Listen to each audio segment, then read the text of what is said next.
Economía Hoy, con Gerardo Corrales. Es presentado por...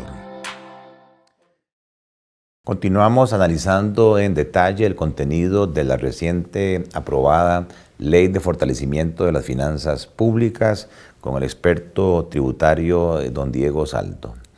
Diego, en el título segundo de esta ley se habla sobre algunas reformas parciales a la ley del impuesto de la renta. Es diferente al tema de impuesto de ventas, que sí hubo una transformación total de la ley hacia el impuesto de valor agregado, que ya lo cubrimos en programas anteriores. Entonces, si nos podés hacer un resumen de cuáles son los principales cambios en el impuesto de renta y a mí como ciudadano, ¿en qué me afectan esos cambios? Perfecto. Efectivamente, el título segundo hace referencia al impuesto sobre la renta. Y usted apuntaba una de las principales diferencias con respecto al proceso del IVA, y es que el IVA se modifica en su integridad, mientras que el impuesto sobre la renta únicamente se modifica en algunos artículos. ¿En qué se modifica? Principalmente se modifica en temas conceptuales. Se cambia el concepto de renta. Hoy día, la ley del impuesto sobre la renta, y también hay que mencionarlo, es una ley vieja, es del año 88, con lo cual necesitaba de alguna manera un remozamiento.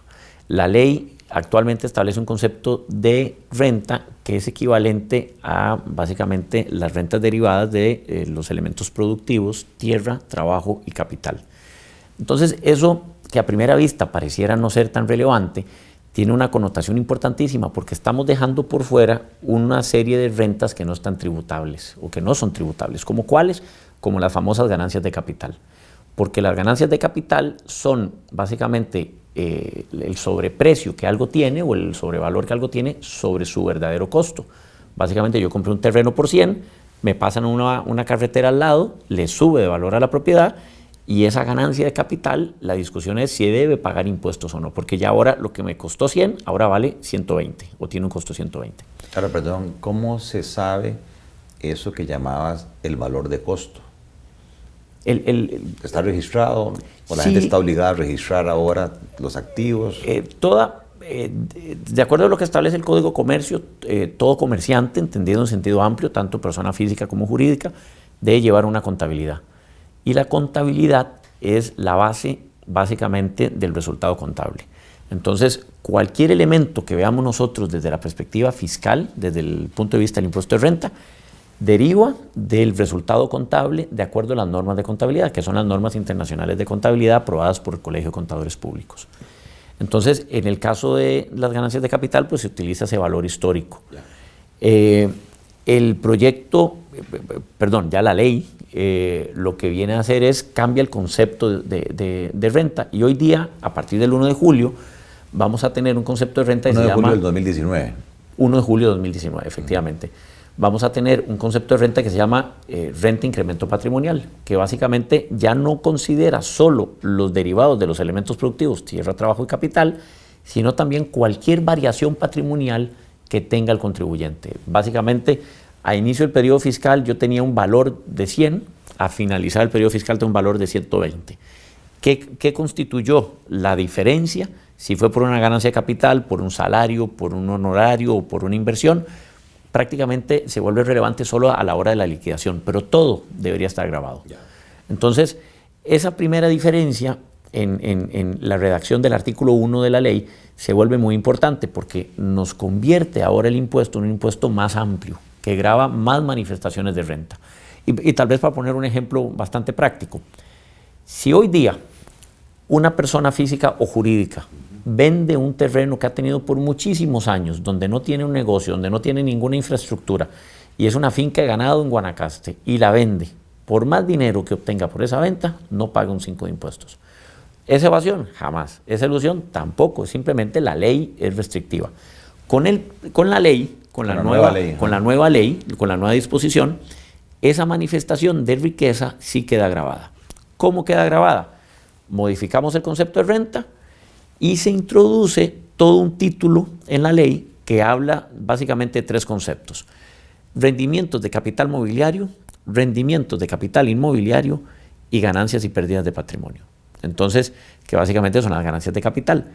Y estas ganancias de capital que hoy día se grabarán con un concepto que puede llegar a ser técnico, que dice que se grabarán en la medida en que no formen parte del giro comercial de la empresa, es decir, de mi actividad habitual. Vamos a poner un ejemplo. Una empresa que se dedica a las comidas rápidas, y esa empresa que se dedica a las comidas rápidas decide cerrar un punto de venta y vende el punto de venta. Al vender ese inmueble que estaba afecto a su actividad empresarial, que estaba contabilizado, la duda ¿es una ganancia capital o es una renta ordinaria?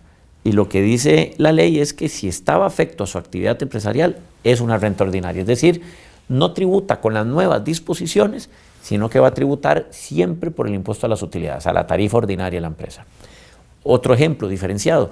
Yo soy abogado, decido junto con mi esposa hacer una inversión, no tenemos empleados, no tenemos más que una inversión que es equivalente a tener un certificado de depósito, solo que decidimos comprar un condominio.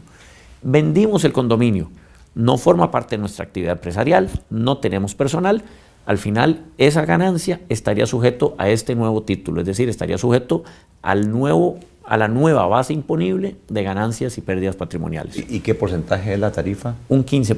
15%, o sea, si yo vendo mi casa, vendo mi carro, vendo un lote, estaría con esta nueva ley sujeto al 15%. Efectivamente, como persona física, con algunas particularidades. Está la posibilidad de que si yo tengo mi vivienda habitual y la vendo, y no necesito pagar ese impuesto de ganancias de capital, que tiene lógica. No hay una ganancia de capital, se parte del hecho que necesitamos una vivienda para vivir. Si yo la vendo es porque voy a reinvertir técnicamente en otra. Pero es correcto, está grabado un 15%.